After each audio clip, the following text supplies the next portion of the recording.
ভারতের পশ্চিমবঙ্গে সংখ্যালঘুদের উপর নির্যাতনের প্রতিবাদে মানববন্ধন হয়েছে। সকালে জাতীয় প্রেস ক্লাবের সামনে বাংলাদেশ খ্রিস্টান অ্যাসোসিয়েশনের আয়োজনে এই মানববন্ধনে সংহতি জানিয়ে অংশ নেন মন্দিরের পুরোহিত, মসজিদের ইমাম, বিএনপি জামাত সহ বিভিন্ন রাজনৈতিক দলের নেতারা। বক্তারা বলেন, খ্রিস্টান সম্প্রদায়ের মানুষজনদের বাড়িঘর ভাঙচুর ও নির্যাতন করা হচ্ছে। বাংলাদেশে ভারতীয় হাইকমিশনারের কাছে আহ্বান জানান, দুষ্কৃতিকারীদেরকে গ্রেফতার করে দৃষ্টান্তমূলক শাস্তির দাবি জানান। ধর্মীয় উপাসনালয়ে হামলার তীব্র নিন্দা জানান তারা।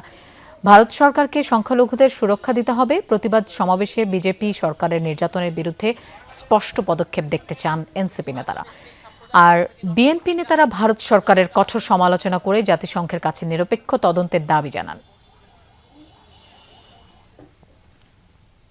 জাতিসংঘের মিশন পাঠিয়ে এই নিরপেক্ষ তদন্তের মাধ্যমে ভারতের উগ্রবাদী সরকার সংখ্যালঘু মানুষের উপর যে অত্যাচার করছেন তার একটি বিচার ব্যবস্থা করা এবং যারা করছেন তাদেরকে আন্তর্জাতিক আদালতের মাধ্যমে বিচারে নিয়ে আসার জন্য আমরা বাংলাদেশের তরফ থেকে স্পষ্ট বলতে চাই এবং আন্তর্জাতিক কমিউনিটির দিকে দৃষ্টি আকর্ষণ করতে চাই যে ভারতে এই মুহূর্তে যে সাম্প্রদায়িক শক্তি সংখ্যালঘু সম্প্রদায়ের উপর নির্যাতন চালিয়ে যাচ্ছে এই ব্যাপারে আপনাদের স্পষ্ট পদক্ষেপ আমরা দেখতে চাই এবং তাদেরকে সুরক্ষা দিতে হবে।